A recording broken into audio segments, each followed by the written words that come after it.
பிதாவாகிய தேவனாலும் ஆண்டவராகிய இயேசு கிறிஸ்துவினாலும் உங்களுக்கு கிருபையும் சமாதானம் உண்டாவதாக. யாராயிருந்தாலும் தங்கள் குறைகளை சரி செய்து கொள்ளுங்கள் என்கிறதான தலைப்பின் கீழாக தேவனுடைய வார்த்தையை நாம் சிறிது நேரம் தியானிப்போம்.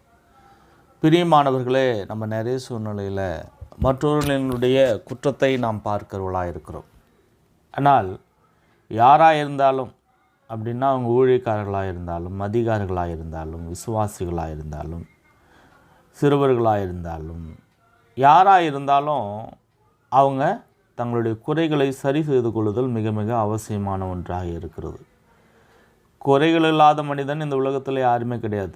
அப்படியா கிறிஸ்துவர்களாக இருக்கிற நமக்கும் சில குறைகள் இருக்கும்.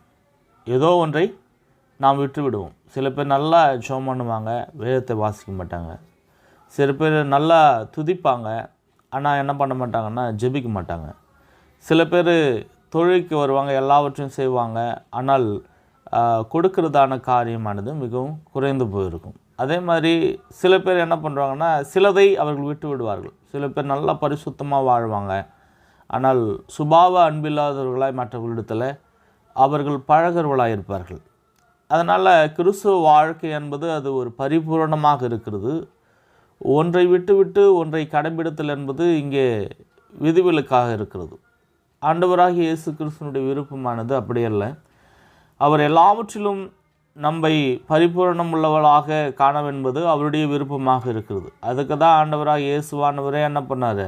பலியாக நமக்காக ரத்தம் சிந்தி நம்ம எல்லாரும் அவர் மீட்டெடுத்திருக்கிறார். அவருடைய கிருபையினாலே நாம் ரட்சிக்கப்பட்டு நீதிமான்களாக ஆக்கப்பட்டு இன்றைய நாளிலே தேவனுடைய பிள்ளைகளாக நம் கிறிஸ்துவர்களாக வாழ்ந்து கொண்டிருக்கிறோம். ஆக பிரியமானவர்களே, லூக்கா 11ஆம் அதிகாரம்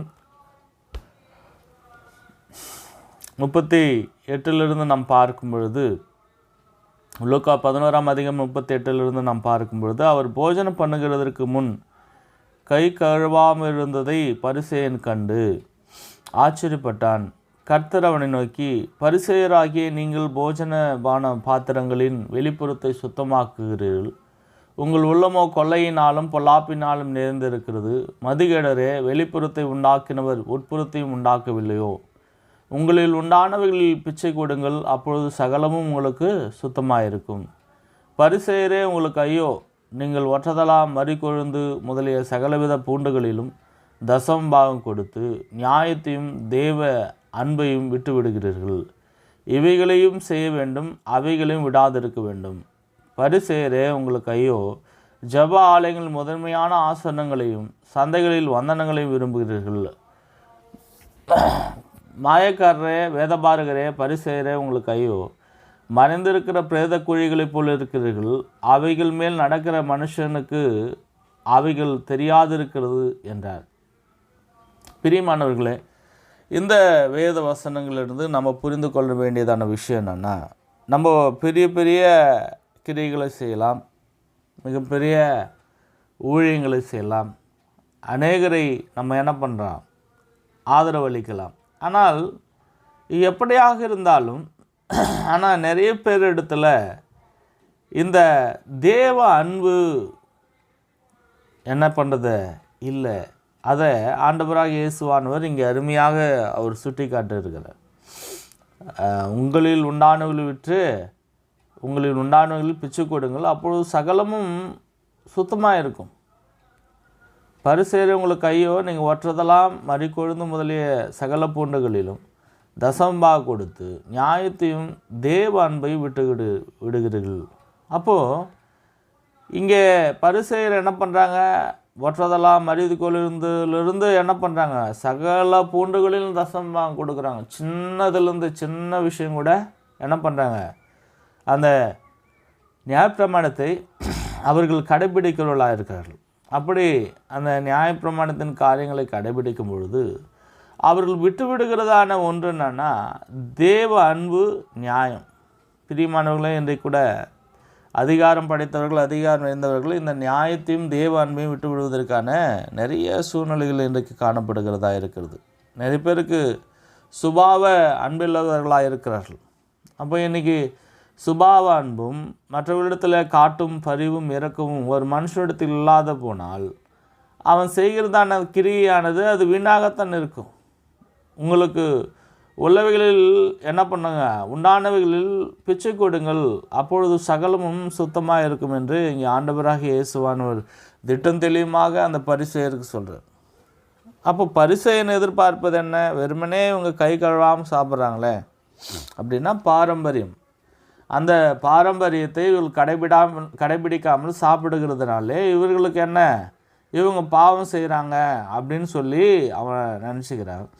ஆனால் ஆண்டவராகிய இயேசுவானவர் வெளிப்புறத்தை சுத்தம் அல்ல, மாறாக உட்புற சுத்தத்தை ஆண்டவராகிய இயேசுவானவர் அங்கே விரும்புகிறவராயிருக்கிறார். உட்புற சுத்தம், இரக்கம், நீதி, தேவ அன்பு இவைகள் மிக மிக அவசியமான ஒன்றாக இருக்கிறது. அப்போ இன்றைக்கி தேவ அன்பு நம்முடைய இருதயங்களில் ஊற்றப்பட்டிருக்கிறபடியினாலே அந்த தேவ அன்பை நாம் பெற்றிருக்க வேண்டும். தேவ அன்பு என்பது சாதாரணமான ஒன்றாக கிடையாது. ஆண்டவராகிய தேவ அன்பு, தேவன் தம்முடைய ஒரே பேரான குமாரன் ஆண்டவராகிய இயேசுவானவரே என்ன பண்ணார், இந்த உலகத்தில் அவர் ஒப்பு கொடுத்தார்.